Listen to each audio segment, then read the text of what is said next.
नमस्कार, जय हिंद, जय बिहार। मैं हूं आप सबका दोस्त वकील साहब पत्रकार एस के पंकज।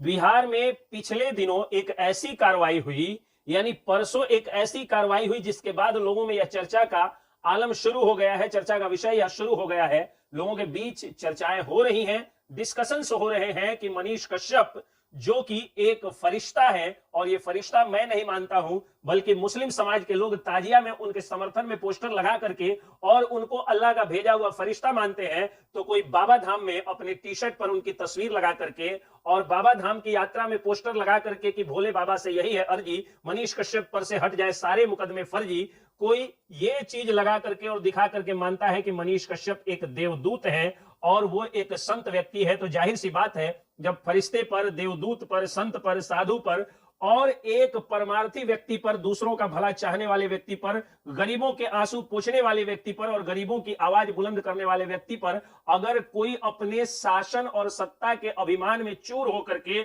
और अगर चाबुक चलाएगा, उनको कष्ट देगा, उनको टॉर्चर करने की कोशिश करेगा, उनकी दुर्गति करेगा, उनको जेल भिजवाएगा, तो ऊपर वाले के दरबार में देर है अंधेर नहीं है। जैसा करनी करोगे वैसा फल देगा भगवान, यह है गीता का ज्ञान। जैसा हम सभी कर्म करते हैं भगवान वैसा ही फल देते हैं। यही हो रहा है लालू परिवार के साथ। उधर मनीष कश्यप को इन लोगों ने जेल भिजवाया। जेल इसलिए भिजवाया क्योंकि मनीष कश्यप के पास न तो कोई आय से अधिक संपत्ति निकली, नहीं उन पर जो है वो डिस्प्रोपोर्शनेट एसेट्स का यानी आय से अधिक संपत्ति का कोई केस सही ढंग से चार्ज हो पाया। और ये बात ईओयू भी जानती थी और बिहार सरकार जानती थी कि मनीष कश्यप पर आय से अधिक संपत्ति का मामला सही नहीं साबित हो पाएगा, तो एक साजिश के तहत स्टालिन सरकार ने उन पर, स्टालिन कौन, तेजस्वी यादव के मित्र, स्टालिन सरकार ने उन पर एनए से लगवा दिया और दुर्गति कर दी। तो भगवान का भी डंडा चला और ईडी ने पटना में आकर के और 6 करोड़ की संपत्ति लालू यादव की जब्त कर ली है। न सिर्फ लालू यादव, तेजस्वी यादव, राबड़ी देवी, मीशा भारती, बल्कि हेमा यादव एक और उनकी जो बेटी है, उनके पति और उनके ससुर तक के नाम से जो संपत्ति थी लालू यादव के कमाई की संपत्ति, यानी जब लालू यादव जब रेलवे में थे, रेलवे मिनिस्टर थे, लैंड फॉर जॉब वाला जो मामला है, तो उस संपत्ति के हिस्सेदार बने उनके समधी और दामाद की भी संपत्ति को जब्त कर लिया है ईडी ने। एक तरफ मनीष कश्यप के लिए जेल का दरवाजा खुलता नजर आ रहा है, तो वहीं तेजस्वी यादव और लालू परिवार के लिए, लालू यादव तो जेल की हवा काफी दिनों तक खा चुके हैं, अब तेजस्वी यादव के लिए भी जेल का दरवाजा भीतर से खुलता नजर आ रहा है, यानी उनकी एंट्री होती नजर आ रही है। जिस तरह से ईडी और सीबीआई कार्रवाई कर रही है, अब अगर ये लोग कहेंगे,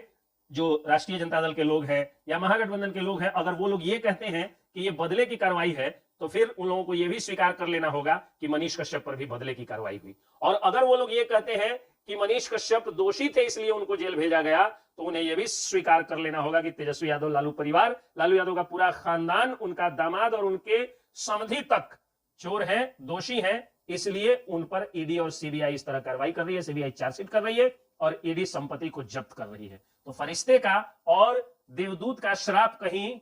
जाया नहीं होता, इसी तरह नहीं जाता। इसलिए अगर आप लोगों को सीमा हैदर का संडास देखने से और ज्योति मौर्य के नाक का नकटी देखने से और अंजू का जाकर के पाकिस्तान में काऊ बिरयानी, गाय बिरयानी खाते हुए वीडियो देखने से नेशनल मीडिया पर, तथा कथित नेशनल मीडिया और सैटेलाइट चैनलों पर अगर फुर्सत हो गई हो, उर्फी जावेद के गंदे वस्त्रों को देखने से अगर फुर्सत हो गई हो, तो आप डिजिटल मीडिया के साथियों को जहां भी देखें वहां मजबूत करें। क्योंकि याद रखिए कि सैटेलाइट चैनल आज जिस तरह से बिक गए हैं और सिर्फ सनसनी फैलाने का काम कर रहे हैं, और अखबारों का अब मात्र 3 काम रह गया है, बूढ़ों का पोटा पूछना, बच्चों का पोटी पूछना और दारूबाजों का चखना, या एक चौथा सभ्य काम रह गया है, पेपर बिछा के खाना। तो इन 4 कामों के अलावा अब अखबार के एक खबर पर छोटा सा एक हवलदार भी सस्पेंड नहीं होता है, एक चपरासी भी सस्पेंड नहीं होता है, उनके खबरों का असर भी खत्म हो गया है। दूसरी तरफ सैटेलाइट चैनल में उर्फी जावेद के गंदे कपड़े, अंजू का गाय बिरयानी खाना, सीमा हैदर का संडास और ज्योति मौर्य का नकटी दिखाने से फुर्सत नहीं है। वैसे में डिजिटल मीडिया ने ही भार को संभाला है। और याद रखिएगा